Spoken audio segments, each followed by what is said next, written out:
Welcome to Crisis Practice Support Webinar 5. Government supports to assist businesses re-establish, presented by Justin Purcell and Finola O'Hanlon.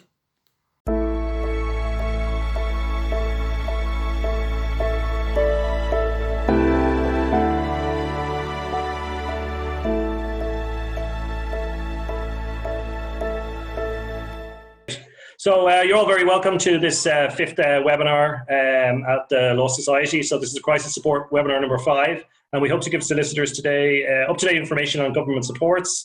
And I'm really pleased to have with me today Finola O'Hanlon, who's a tax advisor based in Dublin, and she's a chartered tax advisor who's going to give us some really in-depth information around the tax warehousing scheme, which was a recent announcement by the government on May the 2nd with some recent changes. So we'll just dive straight in, and Finola, you're very welcome to the call. Thank you very much. Whoops.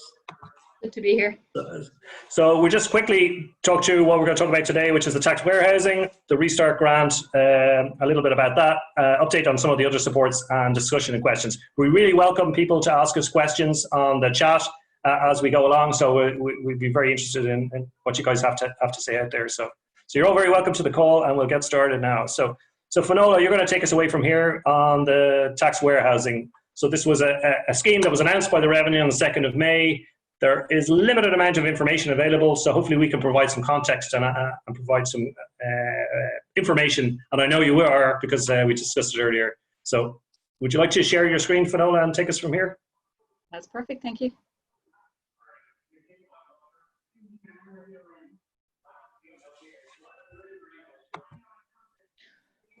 Okay, so I've just prepared a few slides here on how the warehousing is operating, and what I might do is just go through a couple of them just so we can have a look at what Revenue have in mind.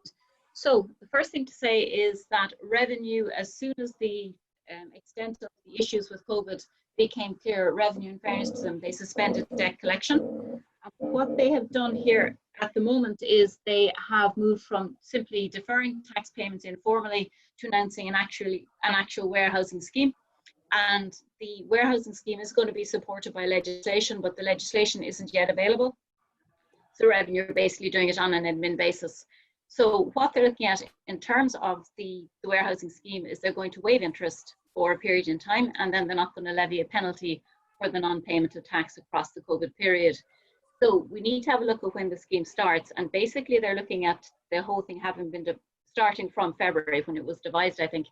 So in January, February, VAT, they're not collecting the January-February period, and then for PAYE, the whole thing starts from February 2020.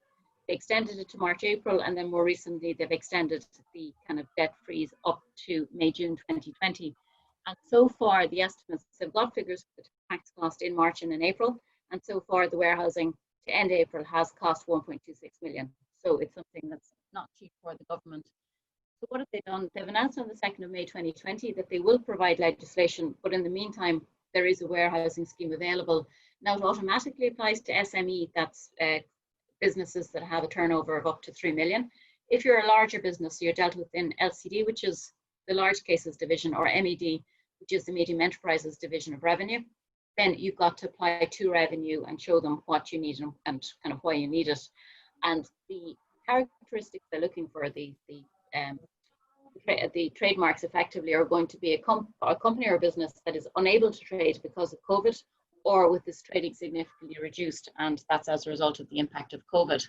So Revenue. So just to jump in there, Finola, is this something that I need to apply for, or is it automatically administered to me as a tax, as somebody who's paying tax? Or, and then the second question to you is, you talk about the legislation being, when will we see some clarification around that?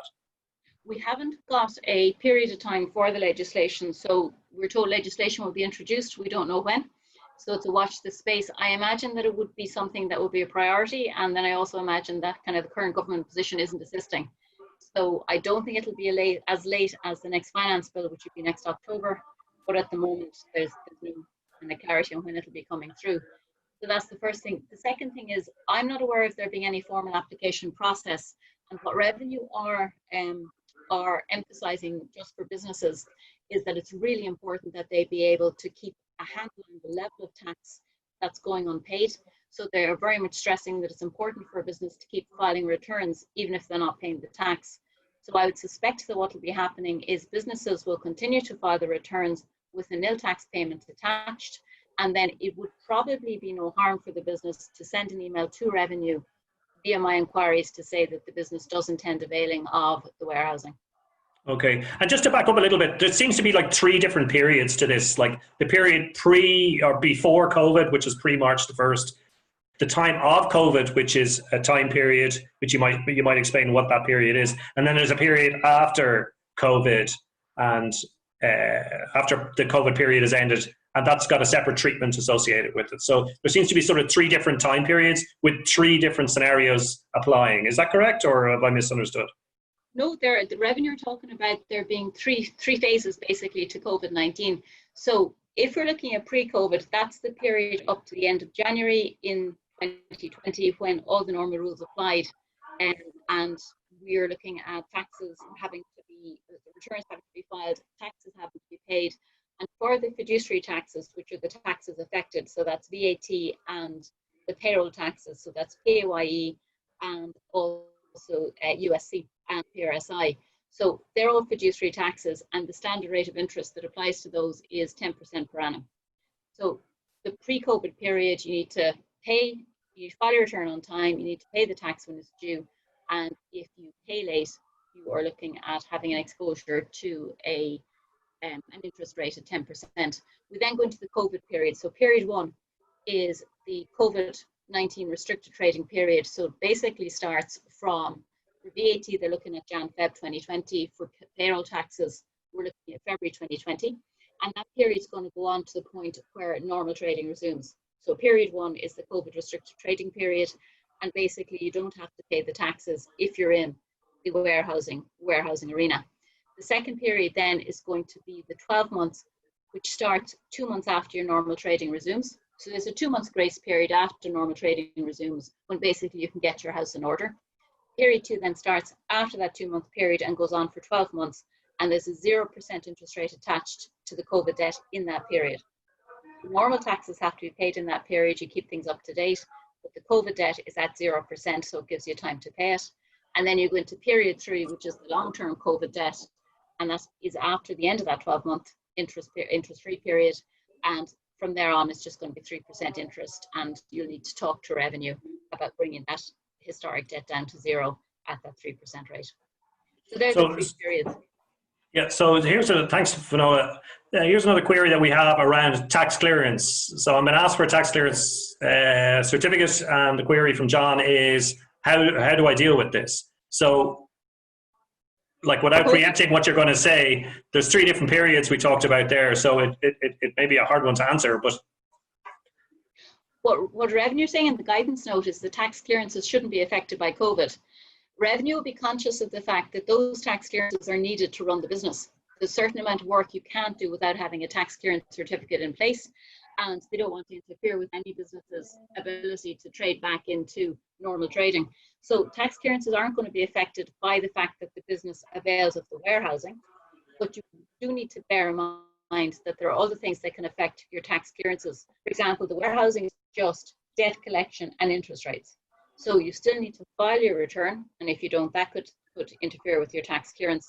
And then there are kind of a number of other things that could interfere with your tax clearance, like I've certainly had issues where directors' LPT or directors' own income tax position will impact. So tax clearances will continue as normal.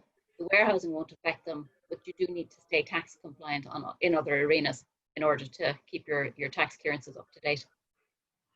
Okay. Basically, this gentleman here is saying that and I don't necessarily want to get into specific cases, but we might as well just deal with it. So he's basically saying that they won't give it to him because his tax wasn't paid in February, March. Is there any recourse that he would have on that, or? Well, do we happen to? I appreciate it's hard to answer things or to ask questions across one of these. But the question then is what taxes weren't paid, because the warehousing applies to VAT and payroll taxes, and that's all it applies to. So if there's other taxes outstanding, and is there any, I think the person is saying here the VAT's not paid was VAT. I would recommend that they get on to the VAT section of the district to say that they're availing of the COVID-19 warehousing and that they understand from the guidance note that the tax clearance shouldn't be affected by this and the district should sort it out. Okay, thanks.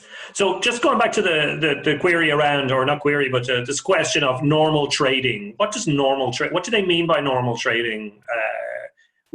How do I assess what that is? Because that seems to be a central plank of this scheme. That is an excellent question, and it's not quite clear, and I think it may not be 100% clear until we see further guidance or the legislation. So I've just put up on this particular slide an extract from the revenue guidance, and they talk about people who are in the COVID-19 warehousing box, or people who for a period of time have a business that is unable to trade or was and is trading at significantly reduced level due to the COVID-19 related restrictions. So there's a bit of uncertainty as to who's actually in the COVID-19 warehousing box. You certainly would want to be reasonably confident at this point that the business is sufficiently affected that you can show revenue that you're trading at significantly reduced levels. And significantly reduced levels is one of the phrases that we don't have any further guidance on at the moment. When I'm looking at the significantly reduced levels, I am drawn to the revenue guidance that surrounds the wage supplement, the wage support scheme that Revenue have for COVID-19, because in that particular scheme, they did define what kind of downturn you needed in order to get into the wage support supplement. And for that, you needed a drop in turnover in excess of 25%. So that may be something that they'll use, or they may come out with something that's different in terms of showing that you're significantly reduced levels on your business. And then they talk about the particular period, the COVID-19 period, going for 2 months after the business recommences normal trading. Now, they don't give us a definition of normal trading, but they do talk about, they do refer to the roadmap for reopening, and they do say that the point at which normal trading resumes may vary from sector to sector and business to business. So there's a lot of flexibility available in what they've published so far. And what I would suspect is that as various sectors are kind of coming back into being allowed to reopen from the lockdown, Revenue will start assuming that businesses in those particular sectors should be coming back into normal trading. Okay, and just for a query from my point of view is, how would I demonstrate that I have experienced a 25% turnover? It may seem like a very obvious question, but is it, do I show a set of management accounts? Do they need to be audited? Do I show a bank statement? Or could it be just a sales pipeline or a client order line? Like how do I demonstrate that to Revenue? Sorry, there's no one way to set out to demonstrate it. And I think there's probably two things I'd say on this. The first is that there is to a certain extent an amount of crystal ball gazing, because how do you know in March kind of what's happening with your April and your May turnover? How do you know in May what's going to happen with June? So there's a certain element of keeping up to date in terms of what's happening in your business to kind of track what impact COVID is having. I think that the other thing to bear in mind is that when Revenue look at this, it is reasonably likely that they will be looking back, because they will need details of how businesses are performing to assess how kind of the warehousing affects them. So if you're in a business that has the 31 December year end, I'd suspect the time for Revenue to really look at this might be after the end of the year when you file your return for the year, because at that point in time, Revenue will see what the turnover for the year actually was. And there would certainly be a risk that Revenue would compare the turnover for 2020 with the 2019 turnover, just to see what impact, see how well the business performed during the year. For somebody who's making a decision now mid-year as to kind of how the business is performing, I would think probably the best thing to do would be to do monthly management accounts. So for turnover for a solicitor's firm, you're typically looking at fees issued to clients. And I think you'd be looking at the May fees for 2020 versus the May fees for 2019. If your company sets or your business sets targets for the year, you'd be comparing your performance against target versus your performance and your actual target. And then if you use targets year on year, if you could show last year you had targets and your performance was on them, this year you had targets, your performance is substantially down, your performance this year is down on last year's performance, you should be able to demonstrate that the business has been adversely affected. So even just at a minimum, if I was able to show this year's tax return versus last year's tax return, and to show that there was a reduction in the turnover, that at a very primary level would satisfy some of that requirement. I would suspect that anybody who's got any kind of a downturn in business this year is going to be able to lay it at the door of COVID-19 without getting that much argument from revenue. Okay. So I'd just encourage anybody who's listening to the call, if you have any queries, to shoot them up on the chat there. But if you want to continue, sorry, I was... No problem at all. So what's happening with the warehousing of taxes? So during the COVID-19 period where the business is unable to trade or restricted, the COVID-19 warehousing applies to VAT and POA taxes. So that's PRSI, USC and POA. And the tax payment can be left outstanding, and that outstanding payment is going to be ring-fenced by revenue as the COVID-19 debt, and it's going to get a particularly soft treatment by the revenue commissioners. They're not going to collect debt during the COVID-19 period, so you won't have any attachment of, say, suppliers during this particular period, and they're not going to charge interest. So right at the moment, it's basically frozen. They're not looking to collect debts, and they're not looking to charge interest. So the tax debt, however, does need to be quantified, and revenue are very focused on making sure that everybody stays up to date with their compliance obligation in terms of filing returns. So just because you're warehousing doesn't mean you don't have to tell revenue what taxes are due. They want to quantify the debt and they need to be able to manage it. So you need to file your returns during the period. They do say that if somebody essential is not available, so say the person who prepares your payroll isn't around, they will take a best estimate, but they do want you then to self-correct as soon as you can. So very much a focus on keeping the tax figures accurate, if not collected. So what happens when normal trading resumes? When normal trading resumes, you've got a 2-month period of grace during which you can settle things down. And then from that point in time forward, I think that the company or the business needs to start paying and filing. Revenue were very focused with any kind of concession in making sure that the businesses that they are supporting by way of giving the concession are businesses that can succeed, that can trade successfully. So businesses will need to pay and file current taxes. And of course that makes sense, because once we get out of the warehousing COVID-19 period, we'll be back into the current taxes are going to have a 10% interest rate attached. So naturally it wouldn't make commercial sense to pay the high interest taxes and keep the COVID-19 as the second item to be paid. So businesses, once they get back to normal, they have to go back to paying and filing in full. They've got to pay the tax debts as they arise.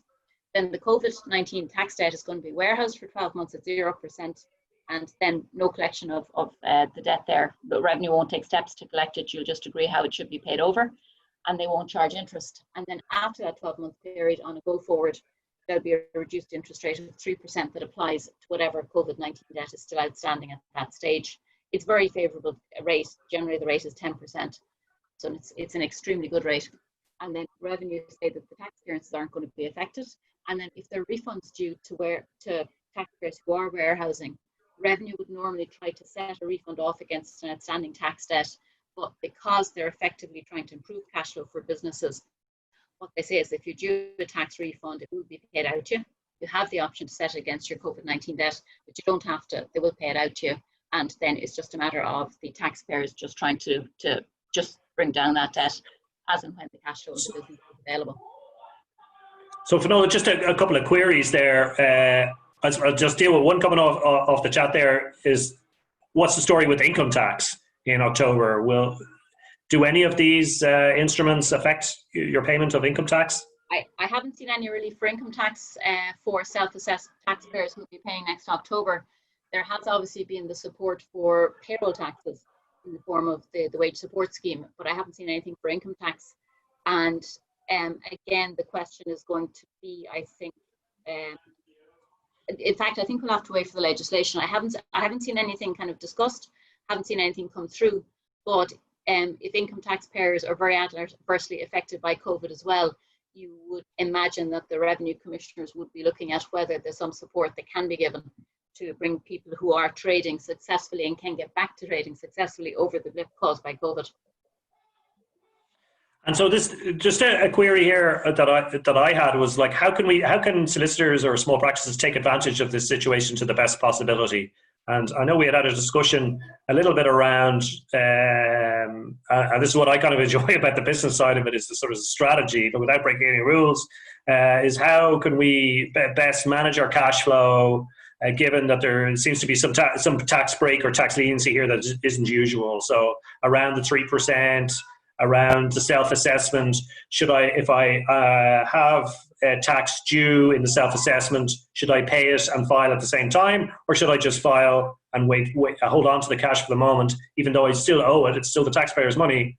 Like, would you have any thoughts on that, or?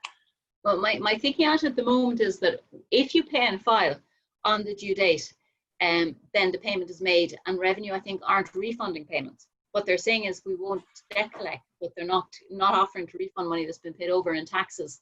So if you are very clear that your business, if you're in the lucky position that your business isn't going to be hugely affected by COVID, then I think if you were to simply stop paying the taxes, and there will come a point of reckoning with Revenue, where Revenue look at your performance and think, well, kind of this person wasn't in the COVID warehousing box. However, a lot of people are being affected by COVID, and I think that if you do a comparison of your turnover for the period since February, and if they are down on last year, and you think that this downturn is likely to continue, so there is a concern about cash flow in a few months, I think the conservative thing to do may be to avail of the warehousing, file the return, and put, if you have it in cash terms, put the cash for the taxes aside. And then if the anticipated cash problems don't emerge, you've got your money put on side, you can go ahead and pay the taxes. If the cash flow problems do emerge, then you can go to Revenue with the COVID warehousing and look to see if you are in the COVID warehousing box, and you can avail of the deferral and just basically borrow out of the tax monies to get you over the cash flow blip. Okay. If you stand back and look at it, what they're effectively doing is they are allowing taxpayers, because of the unprecedented nature of the COVID-19 crisis, they're allowing taxpayers to effectively borrow from the fiduciary taxes they're collecting and should pay over to Revenue. And this is a very unusual thing for Revenue to do. The general Revenue response is that VAT is collected from customers and PAYE is collected from employees for Revenue, and it does not belong to the business. But concessionally, and I think unprecedentedly, they are at the moment saying, if you haven't got the funding to keep trading and also pay all the taxes in full, we will let the tax debt kind of effectively rest until you can get successfully back into trading. Okay, so there's a query there, Finola, on the professional services withholding tax, and I'm not, like, I don't want to stray into territories that we hadn't really previously discussed, but the query is the Law Society said that it was to consult with the revenue commissioners about releasing it to practitioners. Now, I know you're not speaking on behalf of the Law Society. If it continues to be collected, it more or less pays the VAT liability on the particular income stream in any event. Do you have any thoughts on that? And feel happy to pass if you don't feel comfortable. I understood that the professional services withholding tax was going to be made available to taxpayers, so that you could apply and use it to pay outstanding taxes. So I think it should be available to pay the taxes if you haven't got the cash flow in the business, and if there is professional services tax owed to you, then yes, one offsets the other, and you don't need to worry about funding. Okay. Here's another quick question. Can you pay a portion of the VAT and avail of tax warehousing for a remainder? So can you split up what's due, pay half, and hold on to the other half? I would think so, because the way in which the warehousing works is there's suspended debt collection. So all you're doing there is just having a reduced debt. And I think that would be a relatively conservative way to approach it, because the one thing about the tax, there's two things about the tax warehousing. The debt isn't going away. Revenue are going to be collecting it. So you're basically building up a substantial debt. Certainly, kind of, if you're looking at VAT stockpiling kind of as a debt, you're building up what could be quite a substantial debt. And again, you may prefer to manage that by making sure that the debt risk that you're building up is lower. So that would be a very sensible thing to do. And then the second thing is that the experience we have from the last recession is that where a business can trade out and make good its payments by continuing its trade, then Revenue will try and assist in terms of the tax position, so that the business does remain in business. But if a business is clearly not going to successfully return to trading, Revenue's reaction in the last recession was to close it down. They wouldn't give leeway on debt in order to keep that business trading, because that risk of the debt, if the business then didn't become successful, the tax that they hadn't collected tended to turn into bad debt and they never collected it.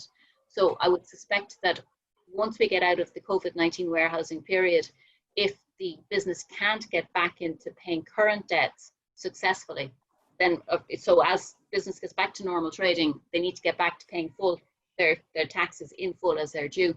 If a business can't get back to that, I would suspect that revenue will be taking a pragmatic approach to the tax debt that's owed, and I think that they will be coming in hard to collect.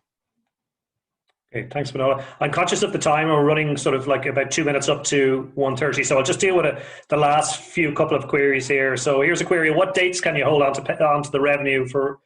Can you hold payment to revenue for returns on VAT and PIE where it won't affect your tax clearance certificate? It's hard.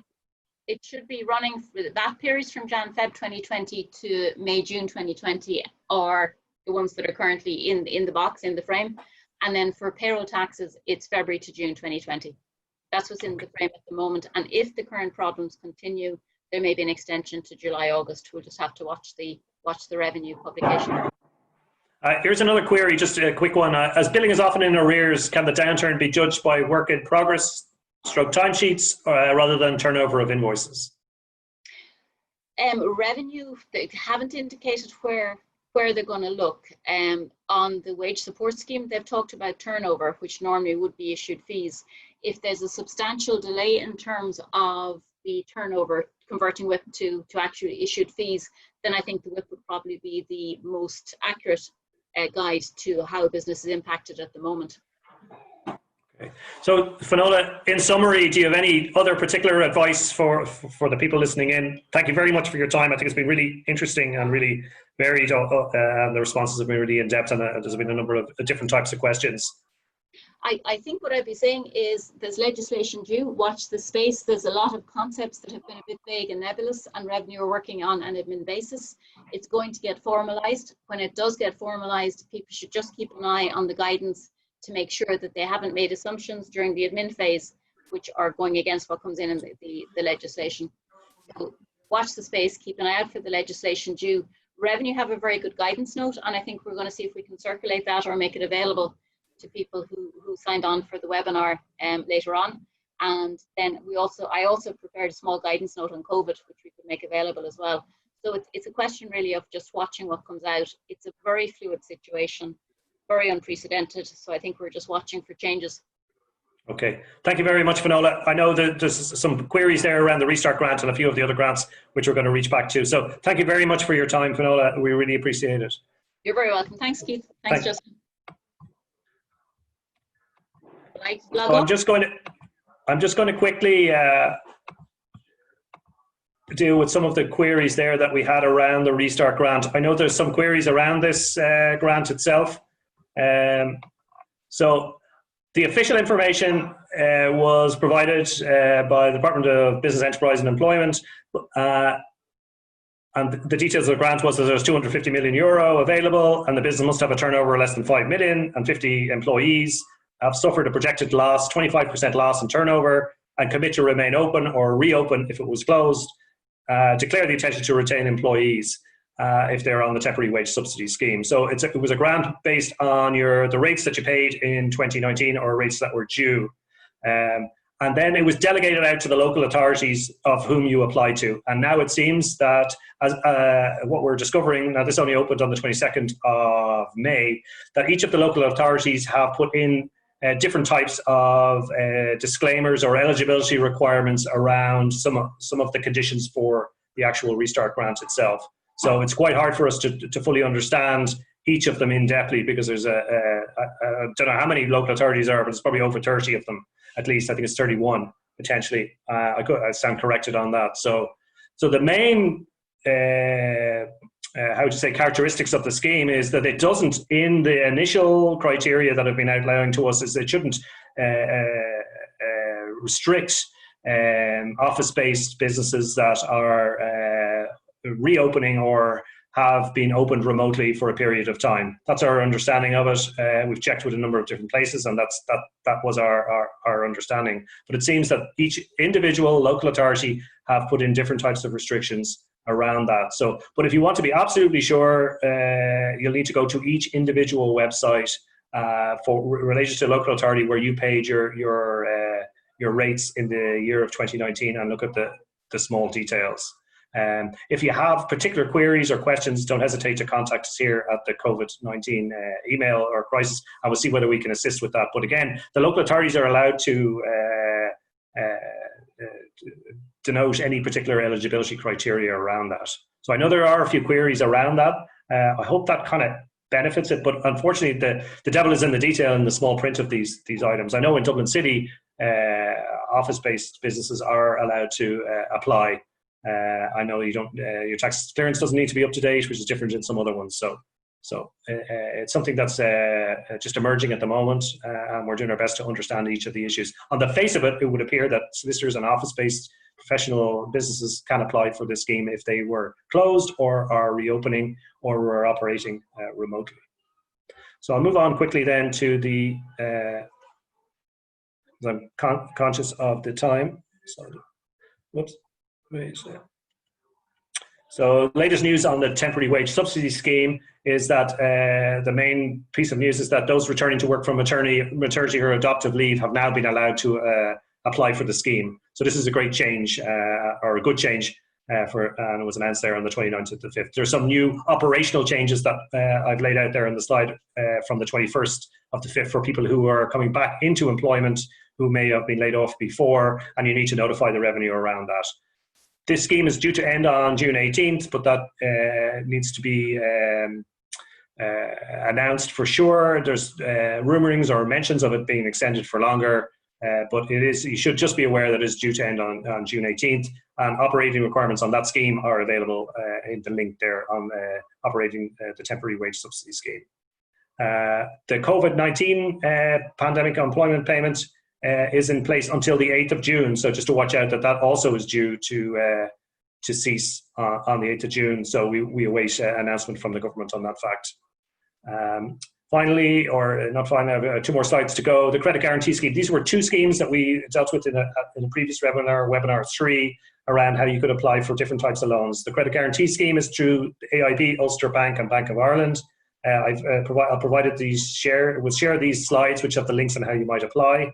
And that's where the state underwrite for the bank 80% of the scheme, and they're available to small businesses to apply for a particular type of credit line that the bank will apply to you. If you have any queries about applying for these loans, please send us an email at the Crisis COVID email provided at the end. And then we also then had somebody on from the micro enterprise around the COVID-19, up to 50,000, 3-year loan.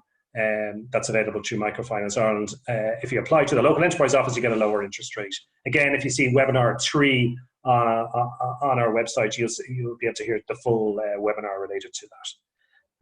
And then finally, just to talk, the trading online voucher is still available through some of the local enterprise offices. Some of them have, and then the business contingency voucher is also available. Is not available, and this offer is now closed and was closed around May 15. So I think some people have been calling us about that.